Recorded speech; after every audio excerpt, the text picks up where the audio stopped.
Hello friends, my name is Diana Isiordia, and today I will be reading the book Building a House by Byron Barton. Just by looking at the cover, what do you think will happen in this book? Have you ever seen a house being built in real life? Building a House by Byron Barton. Building a House by Byron Barton. On a green hill, look, that hill's so big. A machine digs a big hole. Do you know what this machine is called, or have you seen this machine before?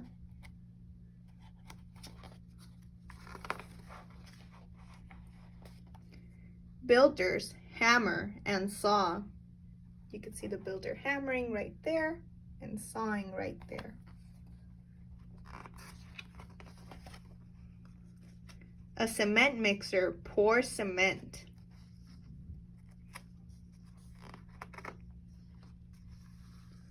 Bricklayers lay large white blocks.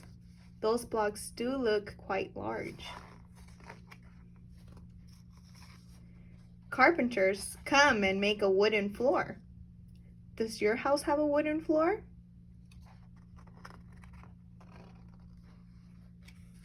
They put up walls.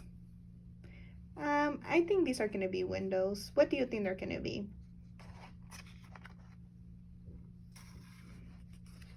They build a roof.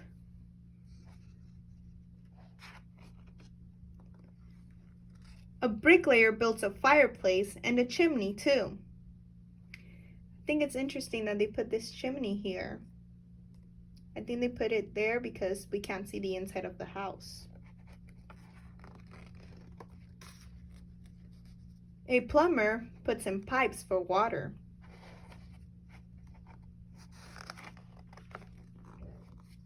An electrician wires for electric lights. Carpenters put in windows and doors. Oop, they are windows. Painters paint inside and out. What color are they painting the house? Yes, they're painting it red and green. See the red right there and the green on the roof?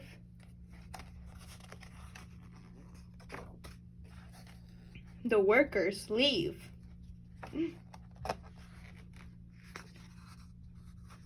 The house is built. Wow, this reminds me of a Christmas house. Do you like this house?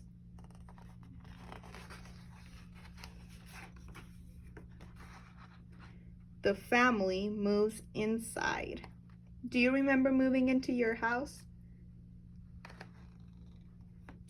The end.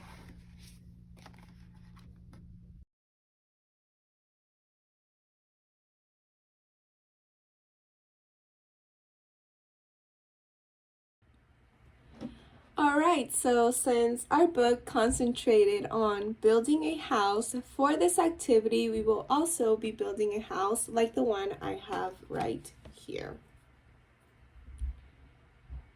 And to do so, you will need 18 spaghetti noodles at about this size, but feel free to adjust the size. And we will need 9 mini marshmallows. To start off, we will begin with the foundation of the house. And you could link this to when they started building the house in the book or when they started adding the wooden floor. Since we won't be adding all the elements of the house that we saw in the book, since this is a much simplified version of a house, you could substitute elements that you see in this house for elements in the book. Like I said, you can mention the flooring.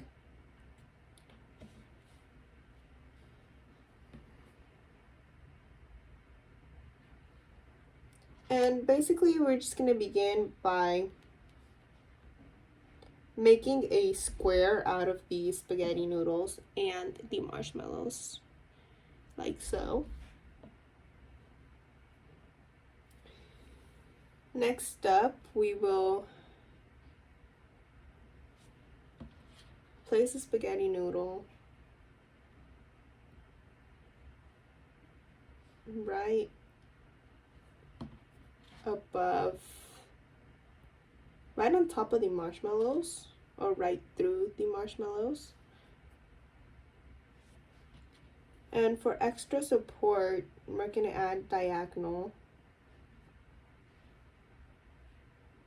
Actually, for the diagonal portion, you need longer pieces of spaghetti, and I think you could also go without it. That's just for extra support. And you could just add another square, just like we did in the beginning.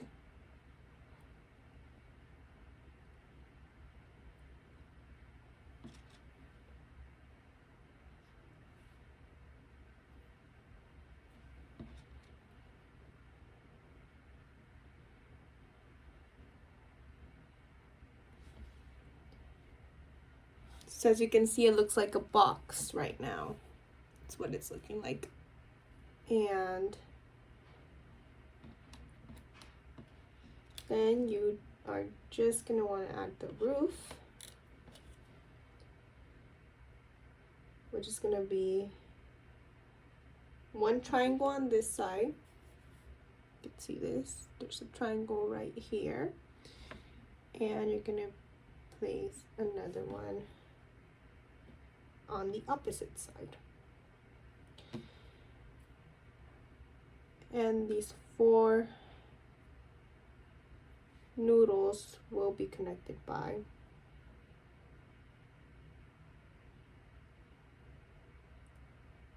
the marshmallow on the top.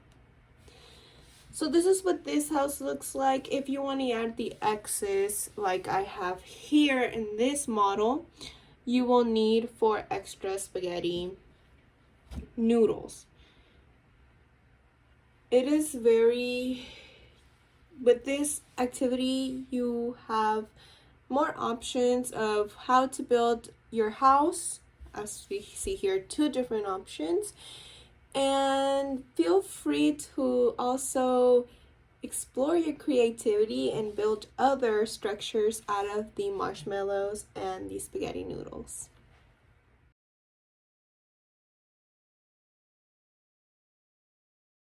A few engagement tips that I have after reading this book, or maybe you could have conversations when you're passing a construction site. Ask the child to connect what they see in the actual scenery to what they've seen in the book. If you have a family member who does construction, maybe you could, tell them a little bit more about that or make that connection. Also, look around your own home and point out structures from the book, like the wooden floors, the walls, the windows, the roof. I think it would be pretty interesting. Also, and maybe talk about what we don't see too, such as like the plumbing and the electric work. That could get them thinking about what they don't see and get them to understand a little bit more that it takes much more than what we see to build something. This page I think is a great page to talk about color. Maybe ask them what color they would have painted the house and ask them to identify these colors just so they can familiarize themselves with the colors themselves.